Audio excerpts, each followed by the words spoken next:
নমস্কার, আপনারা দেখছেন অভিজিৎ অফিসিয়াল। আমি অভিজিৎ।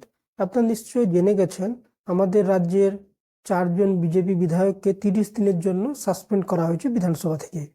তো তার মধ্যে বিরোধী দলনেতা শুভেন্দু অধিকারী যেমন রয়েছে, তেমনি বিজেপি বিধায়িকা অগ্নিমিত্রা পল রয়েছেন, বঙ্কিম ঘোষ রয়েছেন এবং বিশ্বনাথ কারট। এই 4জনকে 30 দিনের জন্য বিধানসভা থেকে সাসপেন্ড করা হয়েছে। তো তার কারণ হিসাবে যেটা বলা হচ্ছে যে ওনারা বিধানসভার কিছু কাগজপত্র যেটা বিধায়কদের দেওয়া হয় সেগুলো ছিঁড়ে বিধানসভার যিনি অধ্যক্ষ রয়েছেন বিমান বন্দ্যোপাধ্যায় ওনার দিকে ছুঁড়েছিলেন। তো এই কাজের জন্য ওনাদের 30 দিনের জন্য সাসপেন্ড করা হয়েছে, যেটা স্পিকার নিজেও ঘোষণা করেছেন। আবার পরবর্তী ক্ষেত্রে দেখলাম স্পিকার নিজেও বলেছেন যে ওনারা যদি ক্ষমা চেয়ে নেন তো এই শাস্তি কমেও যেতে পারে। তো আমার একটা যেটা মনে হচ্ছে যে যেহেতু ওনারা মানে সংসদীয় রীতিনীতি মানেননি, তার জন্য ওনাদের শাস্তি দেওয়া হয়েছে, এটাই বলা হচ্ছে। তো ঠিক আছে, এটা কোনো অন্যায় না। এই ধরনের লোকসভার থেকেও বিভিন্ন সাংসদকে কিছুদিনের জন্য সাসপেন্ড করা হয়। রাজ্যেও এর আগে বিভিন্ন বিধায়ককে সাসপেন্ড করা হয়েছে। তো এর আগে শুভেন্দু অধিকারীকেও সাসপেন্ড করা হয়েছিল। তো সেটা হতে পারে, কিন্তু আমার মনে হয় এই কাগজ ছোড়ার জন্য 30 দিনের জন্য সাসপেন্ডটা মনে হচ্ছে একটু মানে বেশি হয়ে গেছে। মনে হয় স্পিকার এতটা না করলেই ভালো হতেন, কারণ রাজ্যে বিরোধী যারা দল বা বিরোধী দলনেতা তারও বিধানসভার একটা ভূমিকা থাকে এবং গণতন্ত্রের পক্ষে কিন্তু মানে যারা বিরোধী থাকে তাদের যদি আওয়াজ থাকে তো সেক্ষেত্রে সব মানে গণতন্ত্রের অনেক মঙ্গল হয়। সরকার অনেক কিছু স্বেচ্ছাচারিতা করতে পারে না, এগুলো হয়। তো সেই জন্য আমার মনে হয় 30 দিনের জন্য শাস্তিটা অনেকটা বেশি হয়ে গেছে। তো দেখা যাক ওটা শুভেন্দু অধিকারী ক্ষমা চেয়ে নেন কিনা, যেটা স্পিকার বলেছেন ক্ষমা চাইলে হয়তো কমে যেতে পারে। তো শুভেন্দু অধিকারী ক্ষমা চান কিনা বা স্পিকার এই শাস্তি কমান কিনা সেটা তো পরবর্তী ক্ষেত্রে জানা যাবে।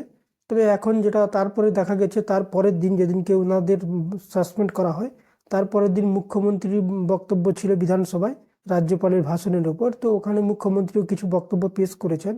যেমন মুখ্যমন্ত্রী বলেছেন যে যাদের বিরুদ্ধে মানে বিরোধী দলনেতা বারবার একটা সাম্প্রদায়িক কথাবার্তাই বলেন, এটা ঘটনা যে একটা সম্প্রদায়কে নিয়ে কিছু কথা বলেন, যে ওনারা যদি একজোট হয়ে আন্দোলন করেন তাহলে আপনারা সামলাতে পারবেন। তো তো এই ধরনের কথা বলেছেন। আবার যেটা মুখ্যমন্ত্রীর নামে প্রায় প্রত্যেকেই এটা অভিযোগ করেন যে উনি যখন বিরোধী মানে তৃণমূল যখন বিরোধী আসনে ছিল বাম জমানায়, ওনারা বিধানসভায় ঢুকে তৃণমূল বিধায়করা ভাঙচুর করেছিলেন। যদিও সেখানে কিন্তু কোনো জায়গায় মমতা বন্দ্যোপাধ্যায়কে ভাঙচুর করতে দেখা যায়নি, কিন্তু তার সতীর্থ মানে সেই তৃণমূল কংগ্রেসের যারা বিধায়ক ছিল তারা কিন্তু বিভিন্ন চেয়ার টেবিল ভাঙচুর করতে দেখা গেছে।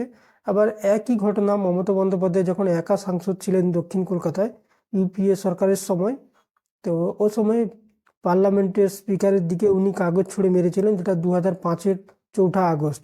তো সেটা নিয়ে মমতা বন্দ্যোপাধ্যায় একটা অদ্ভুত যুক্তি দিয়েছেন বিধানসভায়, যে উনি সেই সময় একা ছিলেন, ওনাকে বলতে দেওয়া হতো না, তার জন্য উনি মানে কাগজ ছুঁড়ে মেরেছিল স্পিকারের দিকে। তো একা যদি কোনো পার্লামেন্টের সদস্য হয় বা বিধানসভার সদস্য হয়, তিনি যদি মনে করেন যে তাকে বলতে দেওয়া হচ্ছে না, মানে স্পিকারের দিকে কাগজ ছুঁড়ে মারেন, সেটা কি ন্যায়সঙ্গত? মুখ্যমন্ত্রী জানি না এটা কোন যুক্তিতে দিলেন। তাহলে তো আমাদের রাজ্যে একজন এমএলএ রয়েছেন নওশাদ সিদ্দিকী, উনিও কাগজ ছুঁড়লে তাহলে উনারও শাস্তি পাওয়ার কথা না, কারণ উনিও একা। উনি যদি বলেন যে আমাকে বলতে দেওয়া হচ্ছিল না, তার জন্য আমি প্রতিবাদ স্বরূপ স্পিকারের দিকে কাগজ ছুঁড়ে মারলাম, তো তাহলে তারও তো শাস্তি পাওয়া উচিত না। তো মুখ্যমন্ত্রীর এই যুক্তিটাও খুব একটা হজম হচ্ছে না। তেমনি আবার যেটা শোনা যাচ্ছে শুভেন্দু অধিকারীর বিভিন্ন কথাবার্তা নিয়ে, মানে সাম্প্রদায়িক কথাবার্তা নিয়ে কিছু স্বাধিকার মানে কয়েকজন বিধায়ক, তৃণমূলের কয়েকজন বিধায়ক একটা প্রস্তাব স্পিকারের কাছে জমা দিয়েছে স্বাধিকার ভঙ্গের। তো তার বিরুদ্ধেও হয়তো স্পিকার কিছু ব্যবস্থা নিতে পারেন। তো যেটা বলা হচ্ছে যে উনি বিভিন্ন উস্কানিমূলক কথাবার্তা বলছেন, তো এটা ঘটনা। এটা নিয়ে আমি একমত যে শুভেন্দুবাবু কিন্তু লাস্ট কিছুদিন, বিশেষ করে লোকসভা মানে 2024-এর লোকসভার পরে উনি বিভিন্ন জায়গায় যেভাবে কথাবার্তা বলছেন, একটা সম্প্রদায়কে টার্গেট করে সাম্প্রদায়িক কথাবার্তা বলছেন, ওনার বিরুদ্ধে কিন্তু অনেক আগেই ব্যবস্থা নেওয়া উচিত ছিল। জানি না কেন প্রশাসন ব্যবস্থা নেয়নি এতদিন। আমার তো মনে হচ্ছে নেওয়া উচিত ছিল, যেভাবে উনি কথা বলে, বা ওনার দল বিজেপিও কেন ব্যবস্থা নেয়নি বুঝতে পারছি না। তবে ব্যবস্থা নেওয়া উচিত ছিল উনি যেভাবে বক্তব্য পেশ করছেন। তো এবার দেখা যাক, মুখ্যমন্ত্রীও তার বক্তব্য পেশ করেছেন বিধানসভায়। শুভেন্দুবাবুও এখন দেখছি তো মানে এখন বিজেপি নেতার থেকে উনি হিন্দু নেতা বেশি হয়ে গেছেন। প্রত্যেকটা কথায় মোটামুটি যদি 10টা কথা বলেন 9টা উনি হিন্দু সনাতন এইসব বলেন। এবং ওই যে শুভেন্দুবাবুদের যে মানে শুভেন্দুবাবু সহ 4জনকে যে মানে 30 দিনের জন্য সাসপেন্ড করা হয়েছে, তার প্রতিবাদে ওনারা বিধানসভার সামনে ধর্নায় বসেছিলেন। তো সেখানে আবার মানে হিন্দুত্বের প্রতীক হিসাবে গেরুয়া পাগড়ি পরে সবাই বসেছিলেন, মানে দেখানোর জন্য যে ওনারা শুধু হিন্দু। তো একটা কথা আমরা বলতে চাই যে বাংলায় কি শুধু খালি উনি একা হিন্দু? মানে যেভাবে দেখাচ্ছেন আর মনে হয় কোনো হিন্দু নেই, কেউ পুজো করেন না, কেউ ইয়ে করেন না। হিন্দুদের একমাত্র ঠেকা আমার মনে হচ্ছে উনিই নিয়ে নিয়েছেন। যেমন দেশে একমাত্র হিন্দুত্বের ঠেকা বিজেপি আরএসএস নিয়ে রেখেছে, তার নেতা হচ্ছে আমাদের নরেন্দ্র মোদিজি।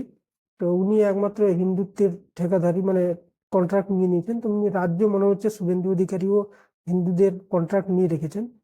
তো দেখা যাক আগামী দিনে কি হয়, সেটা তো পরবর্তী ক্ষেত্রে বোঝা যাবে। তবে একটা জিনিস কিন্তু স্পষ্ট, যে এইগুলো নিয়ে মানে যেভাবে 30 দিনের জন্য ওনাকে সাসপেন্ড করা হয়েছে, তার সঙ্গে আরো 3জন বিধায়ককে, তারপরে কিন্তু রাজ্য বিজেপির তরফ থেকে তেমন কিন্তু কোনো হেলদোল বা তেমন কোনো বিবৃতি, কড়া বিবৃতি কিন্তু দেখা যাচ্ছে না।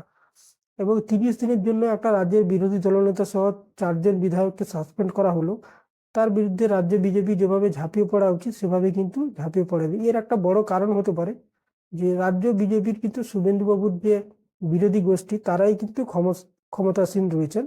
তো উনাদের সঙ্গে মানে রাজ্যের বর্তমানে যে সুকান্ত মজুমদার, যিনি রাজ্য সভাপতি রয়েছে, উনার গোষ্ঠীর সঙ্গে শুভেন্দুবাবুর গোষ্ঠীর যে খুব একটা ভালো সম্পর্ক নেই, এগুলোতেই বোঝা যাচ্ছে। সম্প্রতি আপনারা দেখেছেন যে জগন্নাথ চট্টোপাধ্যায় একটা পোস্ট করেছিলেন, সেটা নিয়ে দিব্যেন্দু অধিকারী ওনাকে আইনি নোটিশ পাঠিয়েছিলেন, বলেছিলেন যে 2 ঘন্টার মধ্যে পোস্ট ডিলিট না করলে উনি আইনি ব্যবস্থা নেবে।